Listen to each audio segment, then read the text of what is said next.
tonight we have with us not only an extraordinary metaphysician, but an even more extraordinary person, Sister Tmu-Ankh Butterfly. And the theme tonight is Orgasmic Living. I've really been looking forward to this interview because this is a sister that once you listen to her and hear what she has to offer, we're going to welcome her into the family. She'll be hanging around us a great deal. You know, this is just the first of many interviews. She just doesn't know it yet. You know? But, yes, this is an interview I really look forward to because when I looked at the sister's website, and I'm going to put it in the chat room in a minute, it has a different perspective. You know, it gives us a different perspective of relationships, of lovemaking, everything. So without any further ado, I'm going to sit down and give the floor to Sister Butterfly. Sister Butterfly, are you there? Most certainly. Great. Hotep, sis. Glad to have you with us this evening. And please give us some background on yourself and what you're doing now, and take it from there. Well, Hetepu to you, Brother Curtis, King Curtis. And Hetepu to all your listeners and guests. I am pleased and honored to be welcomed into your space, and I want to say a little bit about that because I mean it. It's a very precious thing that we do when we come together to share knowledge, and when we trust ourselves and we trust one another enough to open up our minds, our hearts, and our emotions to new ideas or to having perhaps familiar concepts fed in new ways. So I really do appreciate your audience for extending itself and its welcome to me. Thank you. I see. Now, basically, let's start this off, Orgasmic Living. And just the name alone is, I would say, satisfying and gratifying. You know, I mean, I get a great visual from that name. Could you please tell us what that is, sis? Well, you know, as you inferred, it's a little bit, I mean, I have my idea of what orgasmic living is. And the point of orgasmic living is it's a process and a practice of integrating one's spirituality, one's sexuality, one's business and interpersonal relationships, one's own self-image in a holistic way that you can reveal, that all of us are liberated to reveal the natural orgasmic creation force that is within and which sustains all of us and all life that is everywhere and always. Amen. So what orgasmic living is going to look like is going to be wholly up to you. And it truly is liberation. Life liberation from a standpoint of total empowerment, an empowerment that recognizes the force, the seed core of your identity as a divine creator, not a former divine creator that is trapped now in the third dimension, but a here and now eternal divine creator wearing a human suit that has all your power intact. I see.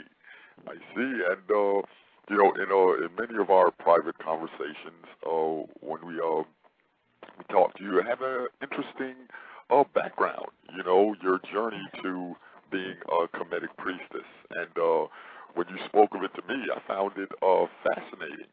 So, yeah, I would like to share with the audience, you know, how, you know, the initiation you went through, the journey you went through to get to be the extraordinary Kemetic priestess that you are now.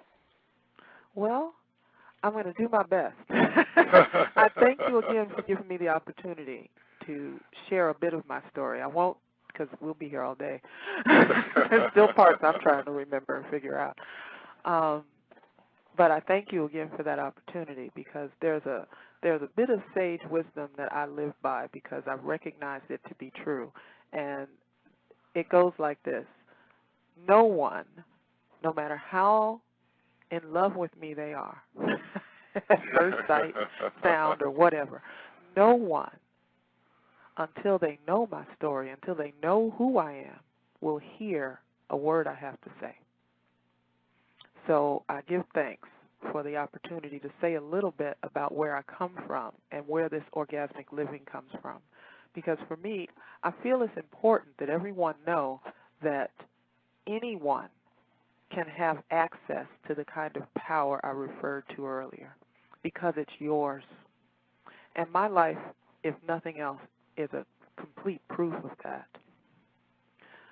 I'm an African woman born in America, born in 1965, 15 days before the Watts riots in Watts.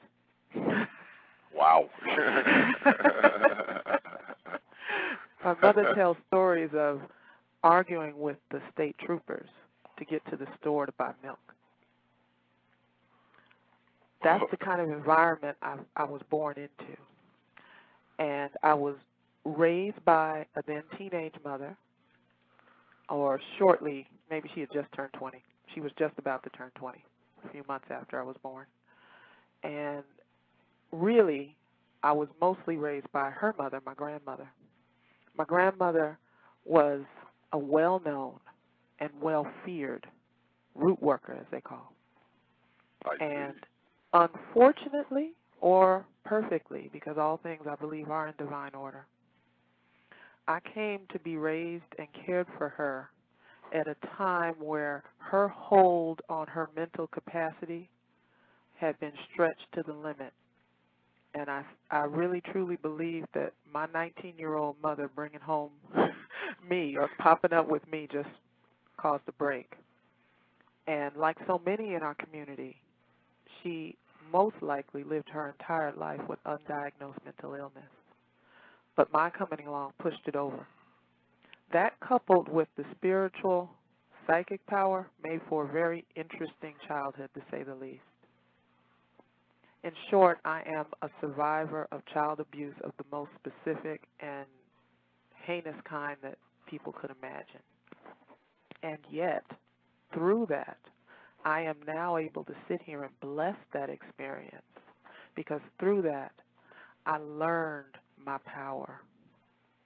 Because of who she was in total, I got an initiation into spiritual alchemy and warfare that no one, I don't think, could have gotten in the current century without that framework.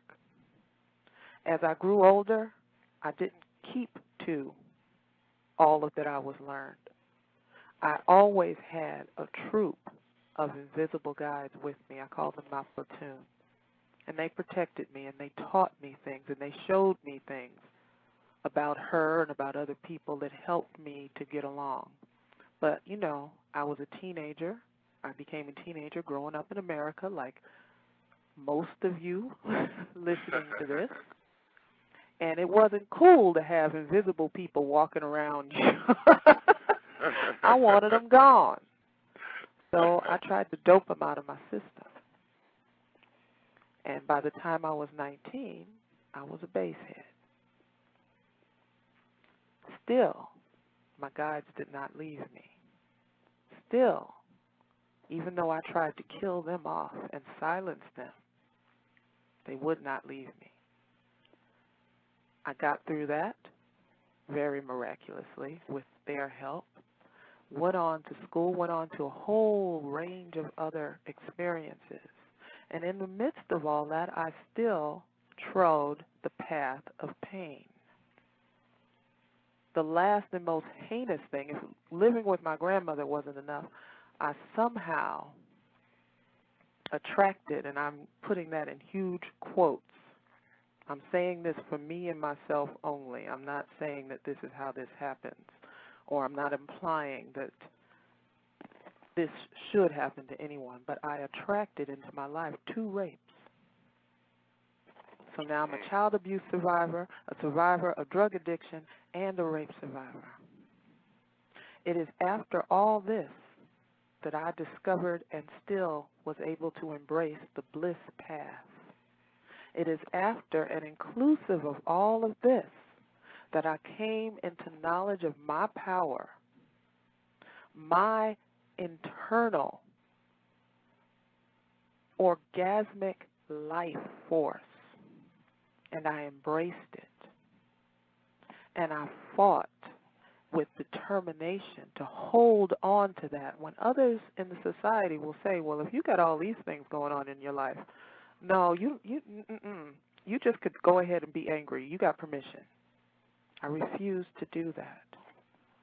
So if I can come into priesthood training with all of that and continue to follow this path, this what was an ultra-secret path of orgasmic alchemy, a path that people in the community still don't want to talk about above hushed tones. If I can embrace that and walk with it, all that I came here with, nobody within earshot of me has any excuse to hold on to their pain or their suffering 1 second after they hear the last syllable of my statement right here and now. Bliss is available to us all, because if I can live in bliss, and I do, and I can shine it, you can. Everybody can. It's your birthright. Begin to claim it now. If you hear nothing else I say tonight, hear this. Claim your natural, creative, orgasmic truth to create in bliss, not in suffering, not in struggle, but in a divine, ease-filled revelation that your Creator intended you to have. Yes, teach it, sis. Teach it. That's why you're here. You know, I just want to pause for a quick minute to welcome everyone once again to Occult Science Radio. And tonight we have a very distinguished sister, Kemetic priestess, Sister Tmu-Ankh Butterfly, a very, very extraordinary sister. And as you've heard so far, she has much to share, much to teach. And when we talk about the coming changes, that the change of consciousness that's coming over the universe, that's coming over the planet, I see, and I certainly hope that this sister is at the forefront of those changes. You know, because this sister has knowledge and information that would benefit us and enable us to better our lives. And so please call in with your questions, 646-649-1987. That's 646-649-1987. But yes, sis, when I hear you telling your story, to a similar degree, you know, to a certain degree, I had a similar background as well. You know, I was raised by my grandmother. You know, I was the first child of a very young mother, you know, who was 19, 20 years old when she gave birth to me as well. And you know how it is when the younger you are, the more immature you are. You know, so, you know, classic case of a baby having a baby. So, you know, I too was raised by my grandmother, and you know, I suffered a lot of verbal and physical abuse at the hands of my father. But through it all, you know, I still emerged, you know, intact, you know, mentally, you know, as the great Maya Angelou says, and still we rise, huh? And still we rise. You know, Maya's a great, I love that quote, and I have it in my mind right beside another one. It's George Clinton. And George Clinton is from the song Aqua Boogie, with the rhythm it takes to dance to what we have to live through. You could dance underwater and not get wet. This is who we are.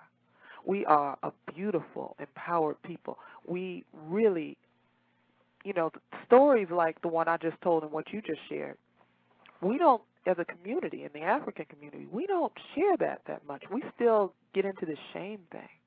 And the importance of sharing these stories isn't, oh, man, how messed up my life was. No. It's to look and see, oh, I'm strong. Oh, those great warrior kings and queens are alive in me and have been from the moment I stepped foot on this planet and began to take breath. Because if I could walk through that, ain't nothing this society can throw at me. If I could be an infant, a little girl, a little boy, and be going through all of that, are you kidding? You think there's any throw at us now? And we really need to do that. We need to own all our power.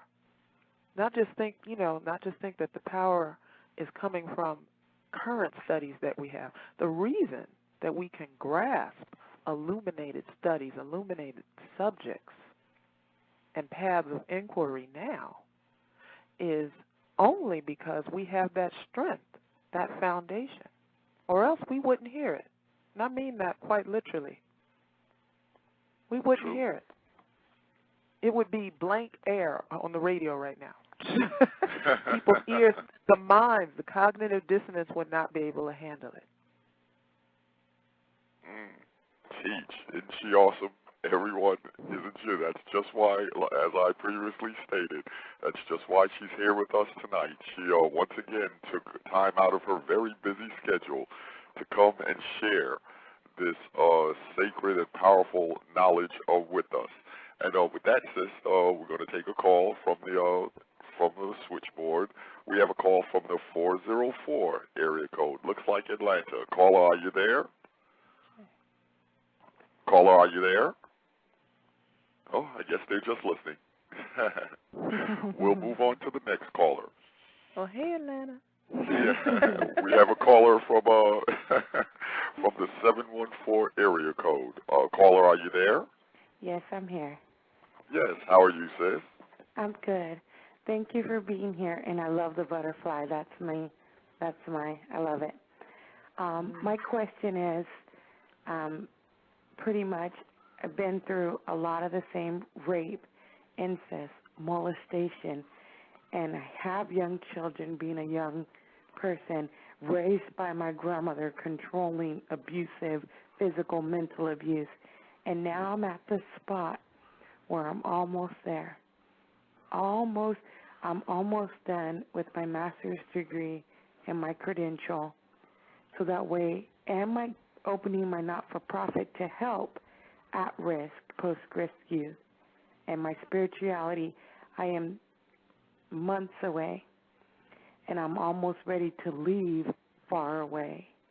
And if you could help me, because I'm struggling with just that little bit of extra push, but I've been through so much, and it's so hurtful. And I know I need to do because it's my purpose. I know I'm very clear on my purpose and my mission, but it's just that little fine line. Yes. Well, I appreciate you. Thank you. I appreciate the path that your soul has chosen, because it's a divine path. It's a path to bring revelation. It takes a strong and very determined soul to step into parents and families such as the ones that, along the vibrations that you and I share. Mm-hmm. Having said that, I want you to know, and it may sound like it's semantics, but it means so much. It is not your place or your path to do anything. You are here to be yourself. You came full and complete. Be that. Do not struggle against feeling. Give yourself the space and the support to be able to feel once and for all and truly get through it, the pain, the memory of the pain, because the pain's long gone. Yes. What we wind up being left with is the memory of it. And we're still trying to make sense out of it when we get to those places. And that it always happens right when you get right to the light, the light before, that twilight before the dawn. What I will say to you and ask you, sister, do you have your support circle? Do you have a spiritual sisterhood? then you most need to... of it being from where I'm at, there's none. There's no spiritualist, and there's not even an African-American community. There's no black community where I'm from. I wasn't raised around black folk. So, and where I'm going, there's black folk. But it is, and that's where I'm lacking. All my spiritual support has been not of any close range support where I could go to and say, this is where I need help. I have to look through other states. Oh, that's all right. You see, you're exactly the reason that I, 6 years ago, founded something called the Temple of Women. Mm-hmm. And just now, Brother Curtis knows this, just today is my first day back in the world of 10 days of ritual ceremony and celebration with the Diva initiates here in physical ceremony of that temple. So I'm a little high still. What I want you to do, sister, and anybody else in a similar position, this is just for the sisters now. Don't worry, brothers, I got something for you too. But this is just for the sisters. I want you to take down this URL. Mm-hmm. And I'm going to give you an instruction because there's something we're doing tomorrow night. So I'm going to give you a URL, and I'm going to give you my email address, and I want you to email me the moment you get off the line because I need to send you an invitation and access to something we're doing on the phone tomorrow night that's going to be very powerful. All right? Okay. Yes. The URL is templeofwoman.com. Woman is spelled WOMBN. Okay. Now, if you go to that site, you'll be greeted with a wonderful meditative introduction. I want you to really save that for a time you have some quiet and take it in because everything that is there is meaningful and there's energy behind those words on that page. I wouldn't be doing things online if I had not confidently learned how to transmit energetically the same way I do face-to-face. Mm-hmm. So I want you to take the time and let that in. Okay. As you explore and you click the begin page to go through there, it's going to take you to a description of an ongoing virtual and physical woman's circle. So because you don't have to be without your support. Yes. You don't have to be. And that's basic. It's as basic as having enough water every day. You cannot do it alone. Doing it alone, I'm sure, is what drove my grandmother crazy. I'm not joking. I'm certain of it. I am absolutely certain of it. So that's what I want you to go there and take that in. And then I want you to write me at that same URL, Newt, N-U-T, at. Put in the subject line your name and that we talked on the radio today. Okay. And I'm going to send you probably tonight, if not tonight, tomorrow morning, but just know tomorrow, 5 o'clock Pacific time, or maybe 5:30. I have to check that. Okay. Block out an hour for you to be on the phone with me, okay? Okay. Because you have to have your circle, seriously. Yeah. This is just like walking, as if I'm walking down the street and I saw a sister with no skirt. I'd have to take something off and wrap her up. You need your circle. Yeah. And it's not an optional thing. Yes. Thank you. I see. Awesome. And I strongly advise you to take advantage of that, sister, because like as I talk to Sister Butterfly on a frequent basis, and she shared some ideas with me that really can transform a lot of people if they put it into practice. Because she's shared with you the curriculum that she has for the women. But in a minute, we're going to get to something that she has for the brothers as well, as she said. So brothers, don't feel left out. Oh, my kings are never left out. Never. Never. I love my kings. Oh, thank you. And we love you as well. But do you have another question for Sister Butterfly, sis? No, that's good. I would still like to stay on the line to listen. Oh, absolutely. Please Please. stay with us and enjoy the rest of the lecture, all right? Thank you. Thank you, and thank you for calling in. Okay. Now, as Sister Butterfly has revealed the program that she has for the queens, now we turn our attention to a very special program that she has for the kings, aptly named the King's Table. Please give us some information on that, sis, the King's Table. Well, I'll tell you something.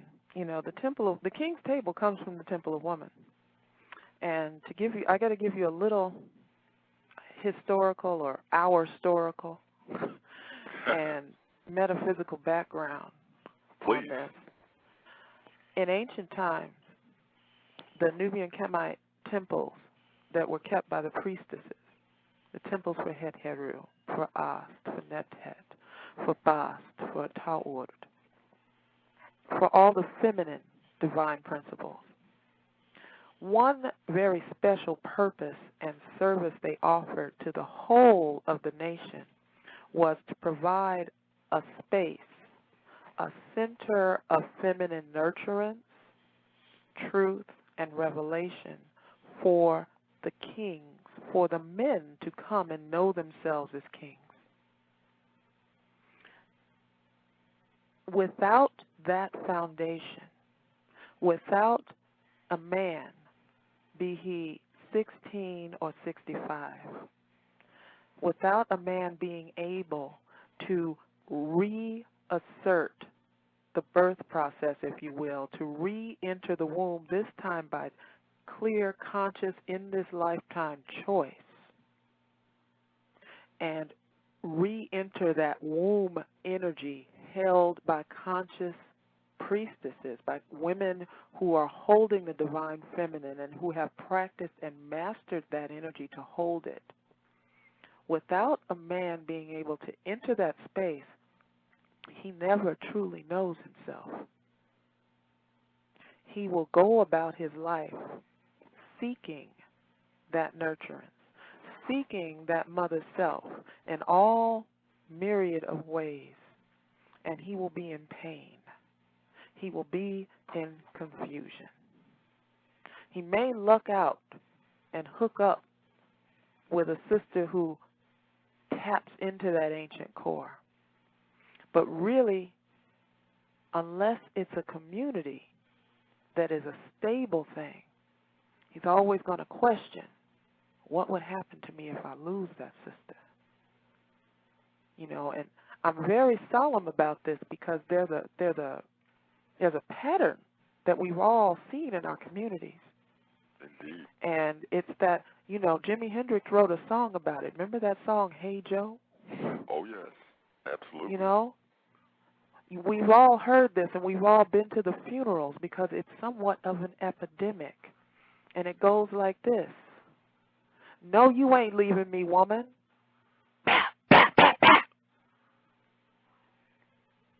Or slice, slice, slice. What is it that's represented by that? Is a sickness, a pathology that we don't have to hold on to. Both sides of our duality are needed, and both sides are needed in consciousness. And for our men to truly own their thrones, the women must support that. The women must be able and ready to provide that mirror.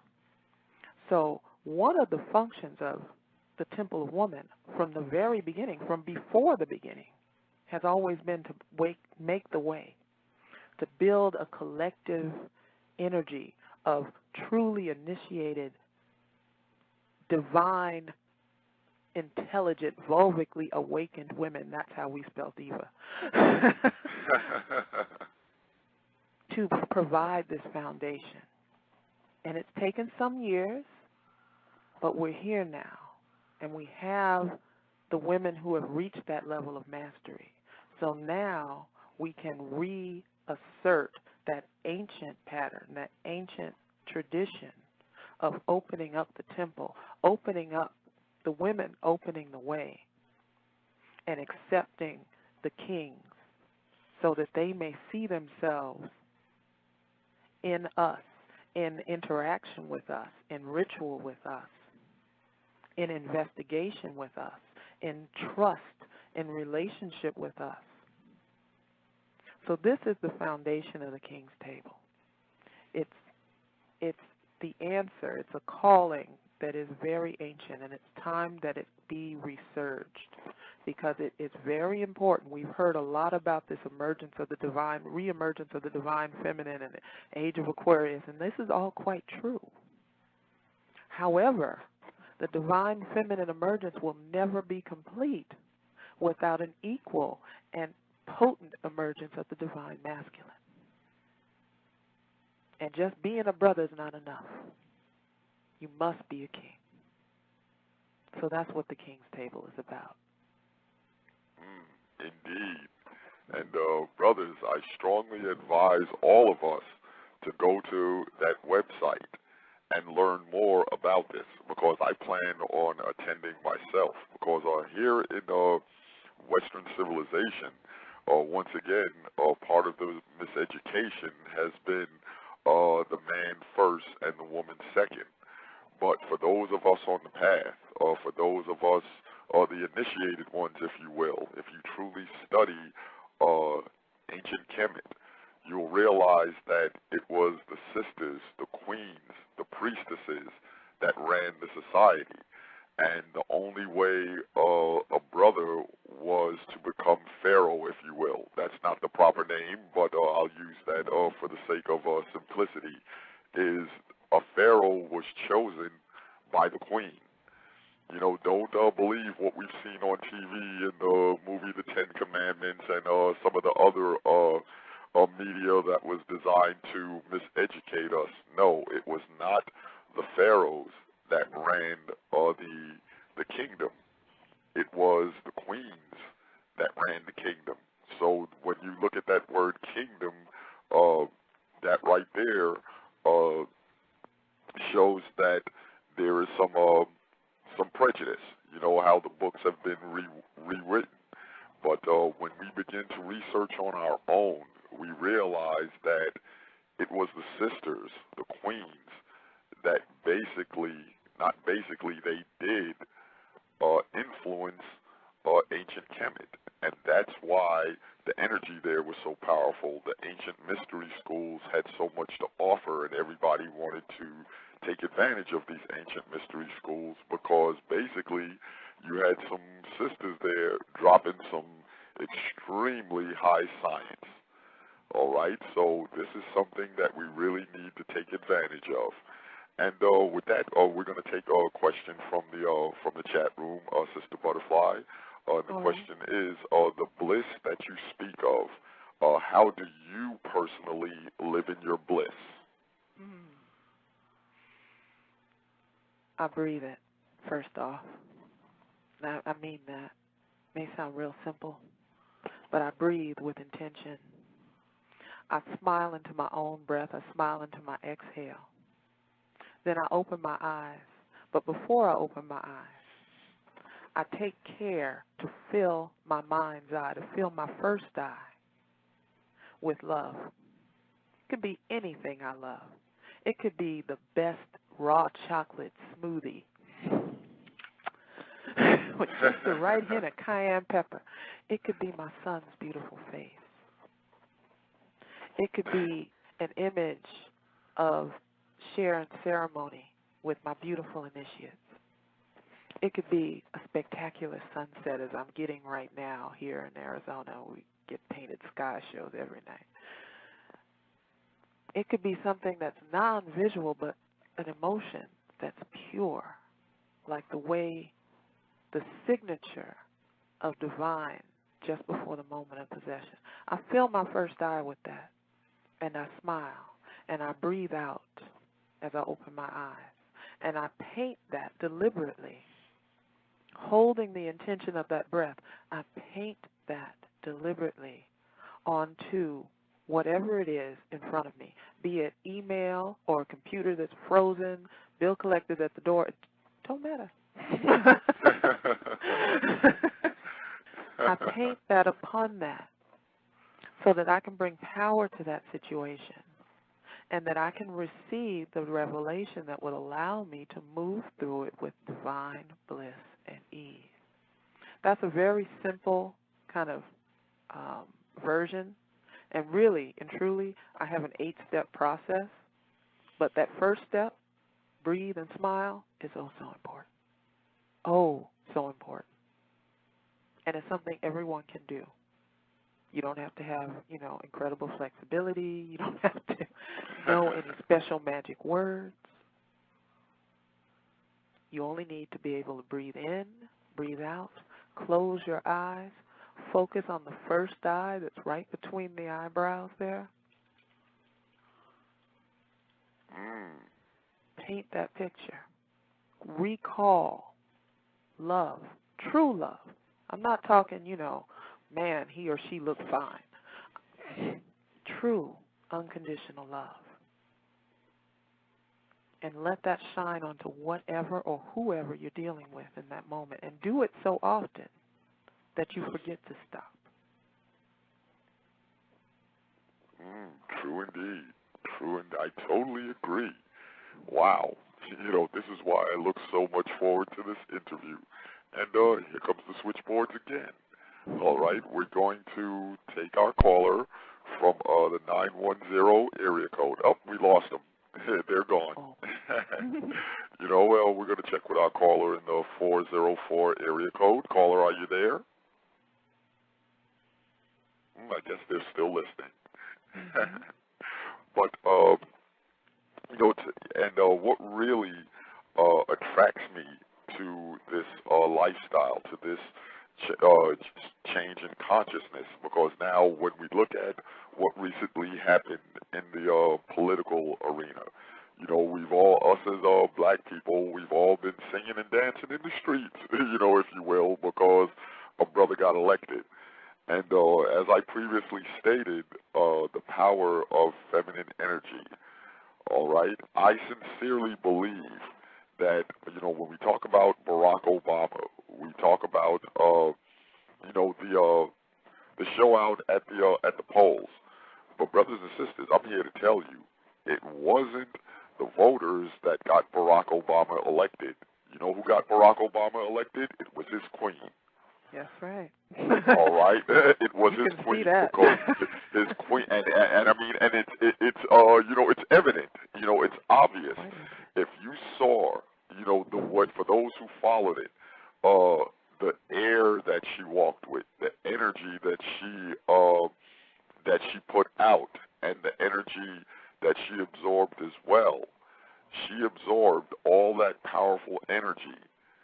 Okay, that everyone wanted her husband to get elected. And then once again, she transmitted that energy to her husband. That's why he was able to stay so unflappable, so unmoved, even when they tried to dig up dirt on him. You notice he was unflappable, he was unmoved, because I believe what you were looking at is a modern day USET model. Would you agree with that, sis? Entirely. The man's being fed. So here's a man. Remember I said earlier, there are some of us who can luck out. Some brothers luck out. They get a queen who steps into her consciousness. She may use a different language than I, but that don't matter. It's the juice that matters. And you see this model, you spoke earlier about ancient Kemet, and it was the sisters that run things. And I know you were, paraphrasing in interest of simplicity. Sometimes simplicity can hang us up, though, because this is true. What we have is not one running things over the other. What we have is what, my elder teacher, my Baba, is careful to call a ma'atriarchy, a balance. Not matriarchy or not patriarchy, but ma'atriarchy. And you see that in that couple. You see that in their family. That's why their family portrait is so powerful. You don't have to know any of these principles. You feel it. That brother is fed. He is unflappable. The only thing that could happen to bring him down is if she unplugged. So we all better make sure she's happy. We all better make sure the sister stays happy. Oh, yes, because... and plugged in. Because you know. That would be it. That would be the end. Because she's so clearly an example, a living modern-day example, and I know many. But she's a very public example of As Tetep, the seat upon which the king can take his throne and know himself to be a king. And as long as he has that seat, that he has all power.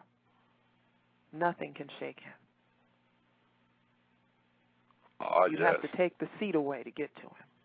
And this is not just true for him, it's true for every king and queen here on the planet now, and that's all of us. We can all own that kind of dominion.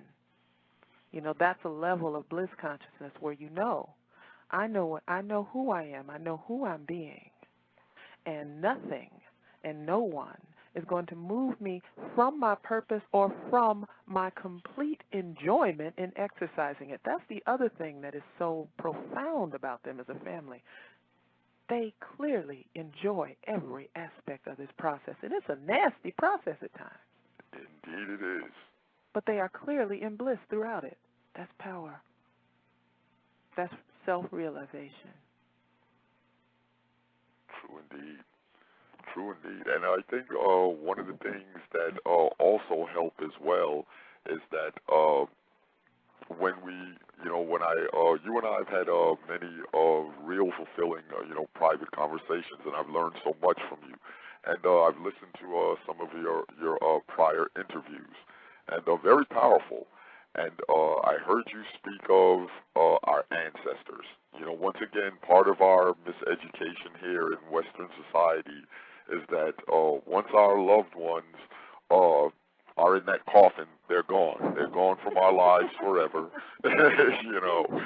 But you and I both know better, and it's very Everybody important. else knows better, too. Yeah. But, we must reconnect with those who have transitioned because, according to my estimation, I feel that they're in a better position to help us from the other side, if you will, because they're no longer bound by earthly restraints like we still are. Would you agree? Well, I try not to get into value judgments of better or worse, because in truth, we're here because we fought and chose to be on this plane. This is the e-ticket ride. This is it. This is the stuff right here. But not acknowledging our ancestral power, our power to communicate and draw from the ancestors, is like going through life with a perfectly good right leg tied up to your thigh and hopping around on your left leg the whole time, getting it all calloused and messed up, and letting the right leg atrophy and get all muscle sore and everything, when all you'd have to do was untie it and walk straight and be grounded. We have this incredible resource, more valuable and more sustainable than oil, wood, coal, solar. We have this incredible, undying resource of wisdom, guidance, and power. And really and truly, all we have to do is ask them. And again, from my own tradition, from the Nubian-Khamite tradition, from traditional African spiritual culture, I have certain rituals and formulas for doing that. And I'm here to tell you right here and now, that is a matter of personal preference and what works for you. If you have nothing but walking outside and screaming out, "Grandma, help!" do it and give yourself time to listen for the answer. They don't care about all of that stuff. That stuff is for us, to get you in the right mood, so you get the candles and the incense right and all of that. Now, I'm saying this as a ritual priestess. I love ritual. And it's powerful and it's potent, and I know its purpose. Its purpose is for us. It's not for those on the other side. The folks on the other side are sitting there usually tapping their hands, the equivalent of tapping their feet on the floor, going, would you hurry up and ask already? I already know what you need. Will you just shut up and take it? We have legions of support for every possible area and query of our life. There is nothing too personal or too embarrassing that we do not have an ancestor who has already been there, done that, and knows and has looked ahead in our path and says, this is where you want to be, and I can see, take this one step at a time. So we must avail ourselves of this resource. And specifically, if I say this to everyone, but please, how they say, you better recognize, if you got African blood, this is in you.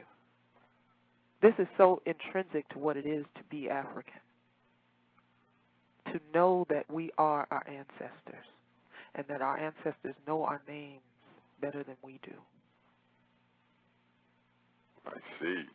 Teach, and basically when we look at the media, because a lot of times I look at the media and decode it. They're putting our science in our face all the time. When we talk about asking our ancestors for assistance. Well, let's look at the Star Wars movies. Every time Luke Skywalker got into a tight spot, if you will, you notice he didn't ask anybody around him. Who did he rely on? A dead guy, Obi-Wan Kenobi. Okay, and when that man from the other side guided his steps, Luke didn't make any mistakes. So he didn't ask anyone who was still here in the earth realm with him. He turned to his ancestors. So once again, we have to activate that third eye to really see, what we're looking at, and when we talk about rituals, because I like doing rituals as well, and a lot of times, there's that debate. Some people say that an altar is not necessary. Some people say an altar is necessary. Basically, what are your thoughts and opinions on having an altar? I love altars. I have them all throughout my house. I'm sitting next to one now. There's another one in the living room, an ancestral shrine. I love them. I'm a ritual priestess. I love them. They are but, an altar is like this. You know how you have a cell phone and you have the numbers programmed in there? Oh, yeah. That is not for the person on the other line. Who's it for? It's for you. You put the information in there, and you put their photos in there. I got a phone where I can put their pictures in there, so I really know who it is, right? Uh-huh. That's for me. That's got nothing to do with them. I could be calling whatever. I don't know what they're answering the phone with. But all that stuff I program into my phone, that is for me, and that's what an altar is. It's the programming for me that allows me to dial in. Is it necessary? No. No, it's not necessary. This comes straight from the Tmu. I've been told numerous times, because there are times when I'm guided to take down all the altars. There's a concept that all of us in active spiritual culture really ought to remember to embrace. There comes a time, usually once a year, where we all need to do a paraphernalia purge, because we get too attached to that stuff. And it ain't about the stuff.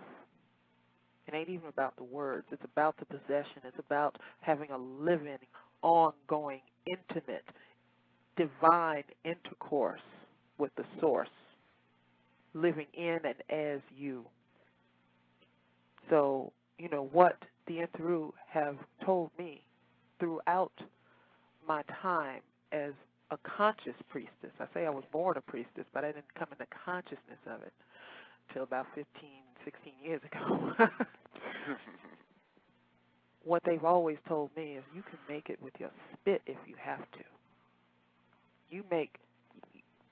yeah, you can make holy water, you can make all of this, you can make candles, but if all you got is breath, spit in your body, then you use that. And it becomes the important thing, too.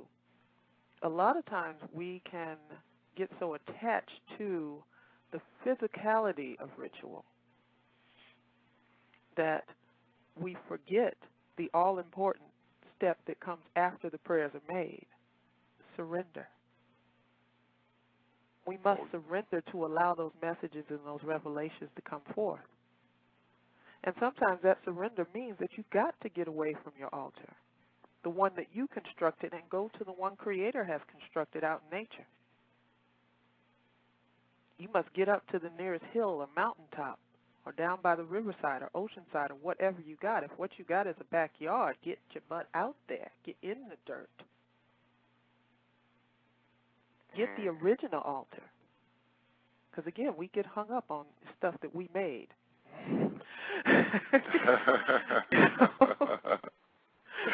Yes, beautiful. And I've constructed several altars in my day, and a lot of times I had to pull myself, away from my altar because it came too much of a focus for me, and I felt that I was projecting my power onto that altar, and lost sight of the fact that the power was in me, not the altar. The altar was just a focus point, a focal point, if you will.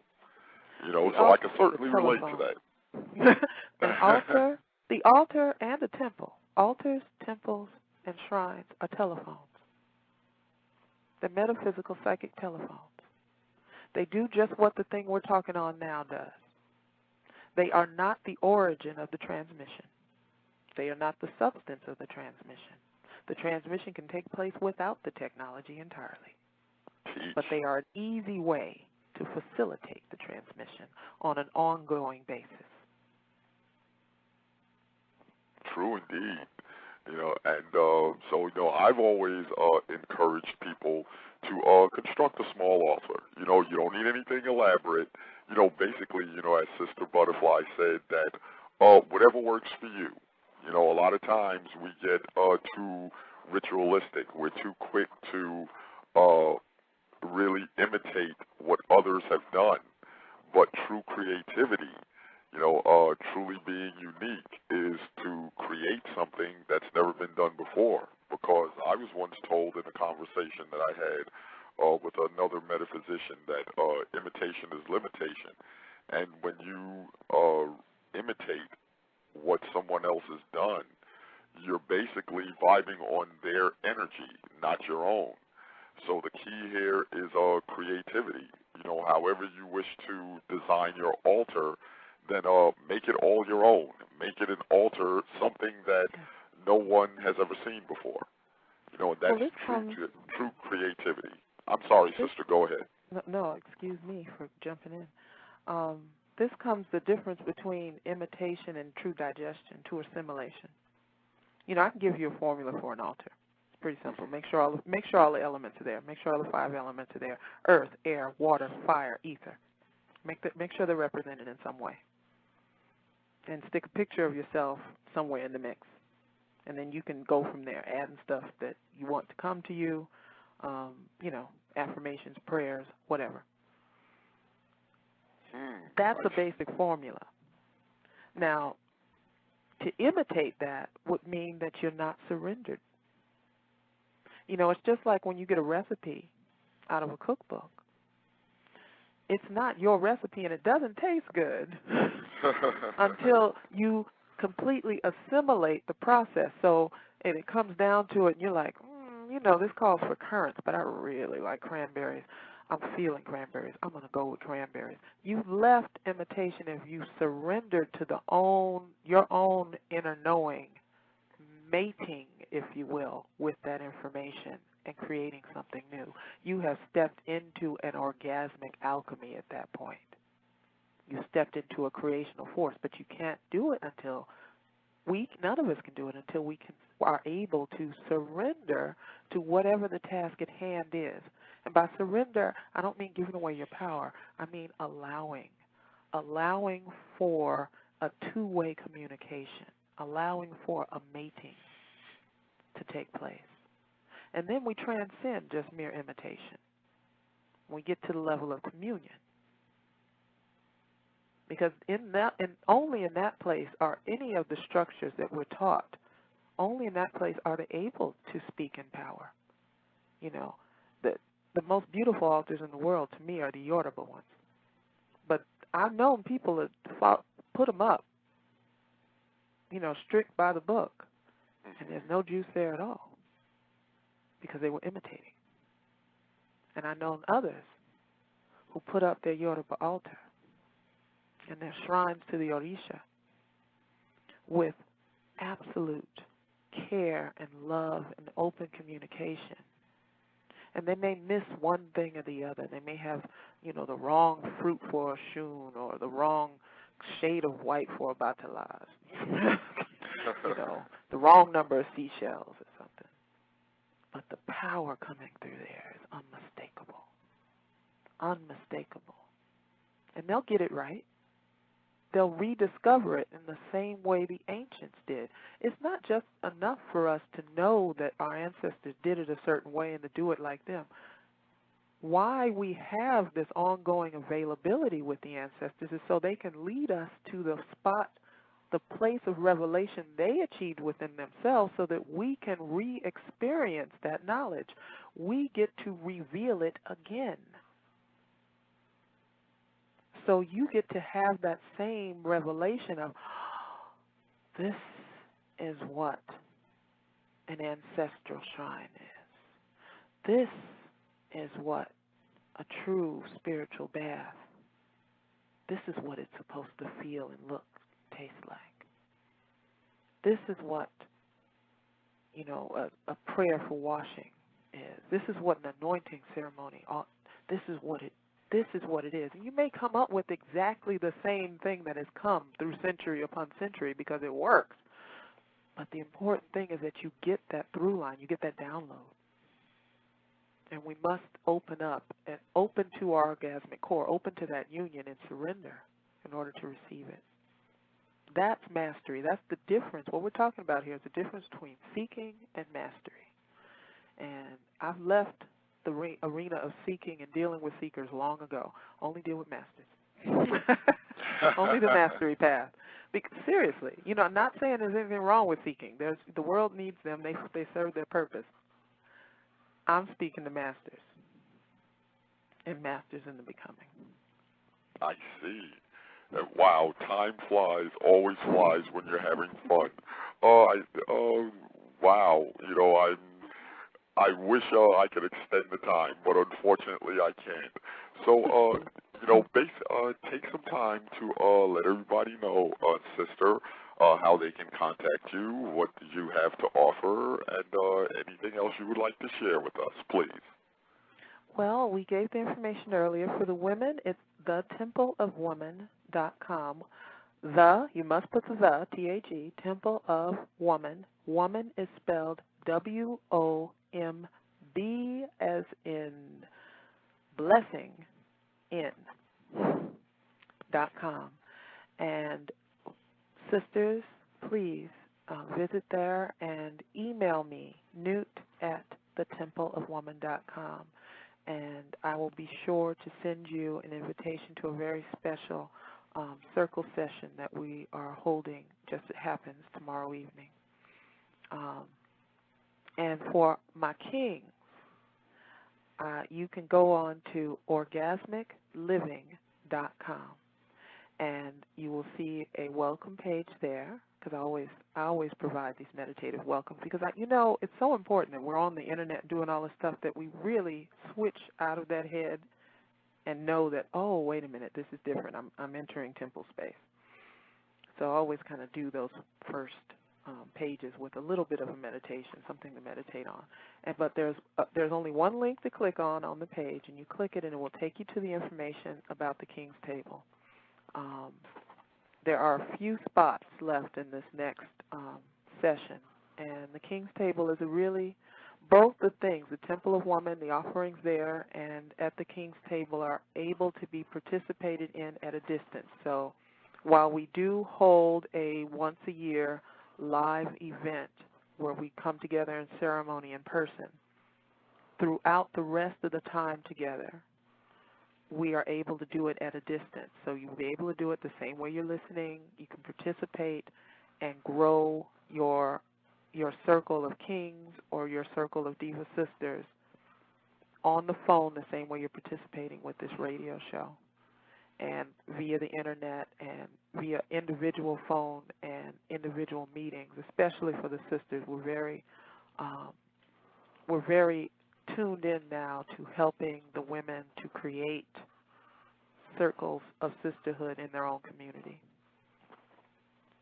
You know, even if it's just 2 or 3 sisters, it's a powerful thing to be able to begin to speak and do that.